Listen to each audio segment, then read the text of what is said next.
um, causes cloud and precipitation. So, which makes this it water vapor makes water vapor is a very important feedback mechanism to the greenhouse gas effect. And so that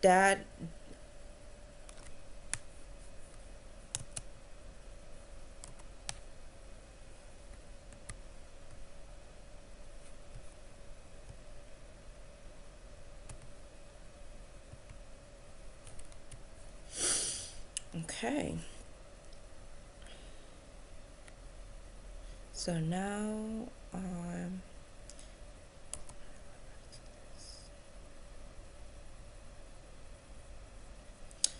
so the chart that I have, the figure that I have up here on my screen is one that I extracted from the Intergovernmental Panel for Climate Change, which concluded with high confidence that not only are gases, the different GHG emissions, emissions gas, are contributing to global warming, but that they have very high confidence that it is. So the total anthropogenic GHG emission have continued to increase over 1970 to 2010.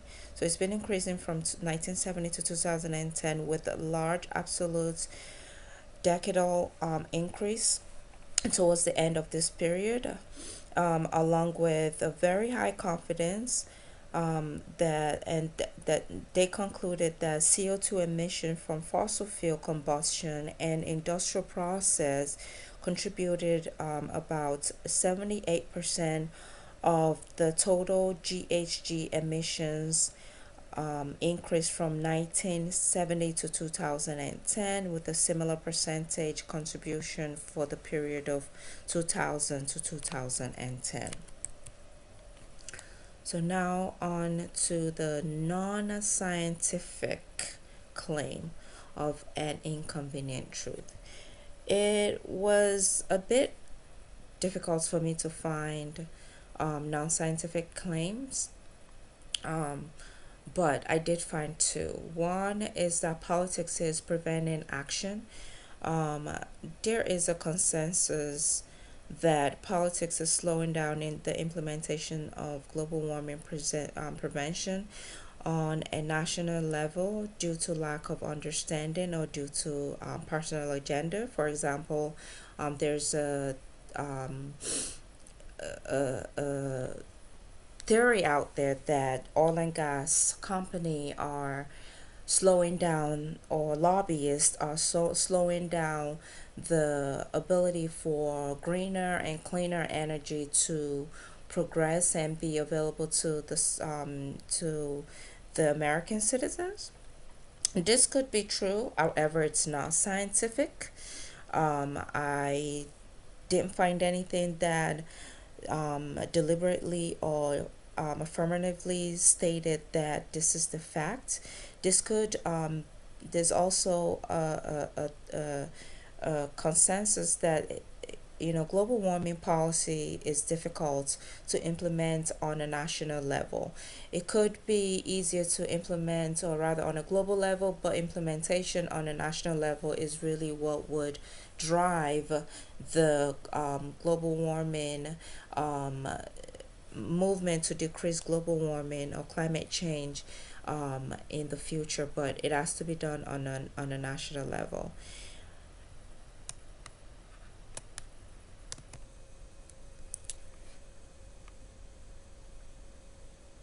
The second non-scientific claim in an inconvenient truth is, in the documentary, Al Gore also referenced a 2004 study um, by Jules and Max Boykov, showing 53% of article that appeared in major U.S. Newspapers over a 14-year period gave roughly equal attention to scientists who expressed the view that global warming was caused by human, as they did to global warming. Um, those skeptics, many of them were funded by carbon. There's also a finding that many of the skeptics were funded by carbon based industry, as I alluded to, oil and gas company. So, which created a false balance, that there is this consensus that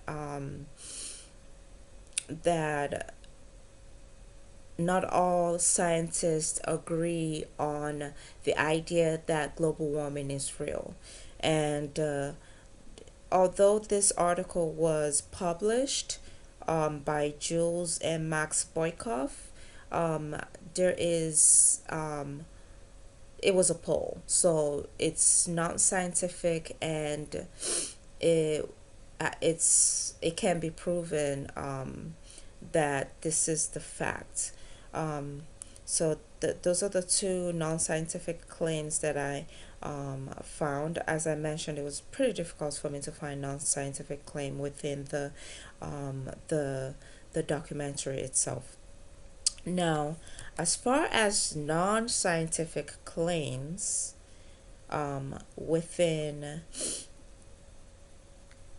as far as non-scientific claims with okay as far as non-scientific claim in the global warming swindle, the great global warming swindle, I found a lot, not a lot, but anyways, this are the three that I am choosing to present on. The theory that global warming was generated to keep poor nation from developing. I couldn't find any backing for this claim.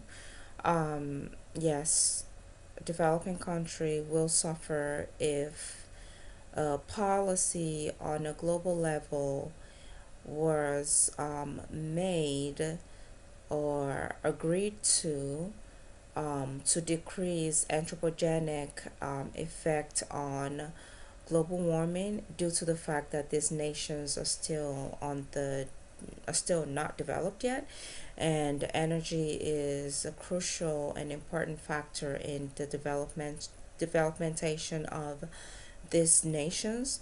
But I'm not sure that there is a backing for that statement that global warming was cooked up to keep poor country from developing. And the second claim within the documentary is that climate scientists need there to be a problem in order to get funding.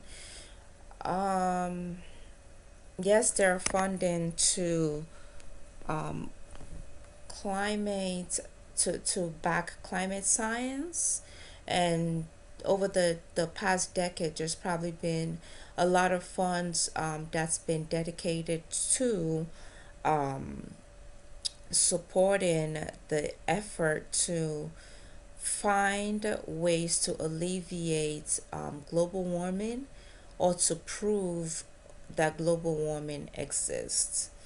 I yeah I'm That statement is non-scientific, and I have several links below showing articles about that as well. Also, the last statement that was made within the documentary is that scientists, especially scientists that are opposed to the idea that global warming is real and climate change is real, are being censored. I'm not sure how that that's non-scientific, and those are huge claims. The film even went as far as stating that IPCC even though they have a array number of scientists that provide feedback and reviews of their finding, some of them that oppose to the idea that global warming exists are being censored. Um, but there's no proof to that either. No data and no hard statistic to show that this is the case. Now, on to the critical comparison and contrast of the two documentaries. Um, so I'm going to start off with the documentary An Inconvenient Truth, which was narrated by Al Gore. It began by providing a bit of story about um, Al Gore and his younger days with information about global warming and climate changes. In the introduction, he began the narration by summarizing his own involvement with environmental issues, and he narrated how he came to create an inconvenient truth. The goal of the film, as I mentioned at the beginning of my recording, was very direct and concise, which is to bring attention to global warming. Up until this point, which was 2006, regular average American citizen honestly did not understand global warming, and it was not right in our faces. And I would say that this film probably was one of the films that did bring attention and knowledge to the digestible knowledge to a regular person, the idea of global warming and understanding global warming. Anyways, um, the goal of the film was very direct, as I mentioned. Al Gore found a way to tug at his audience heart by tying the issues of global warming and how it could impact the future generation. He tied it back to his son, his experience of his son having to go to the hospital because he was having some health issues. In this in his narration, Al Gore used his son, his deceased sister, to cater to the human emotion, which I think he did a great job. I think in order for things to be to for people to pay attention to an ambiguous at the time topic such as global warming, you have to kind of touch their human side, and it did that very well. He also used pictures and charts and graphs to depict the scientific data to his audience in the most simple, digestible way possible. It depicted this on the screen. It showed the receding glaciers. It showed the polar bear and how the melting glaciers and their um, their habitats is being affected by global warming. He depicted the anthropogenic effects of on global warming, as well as the receding glacier trend that will ultimately threaten polar bear population, as I mentioned, as well as the people that live in the Arctic regions. He showed the drunken tree, which is suffering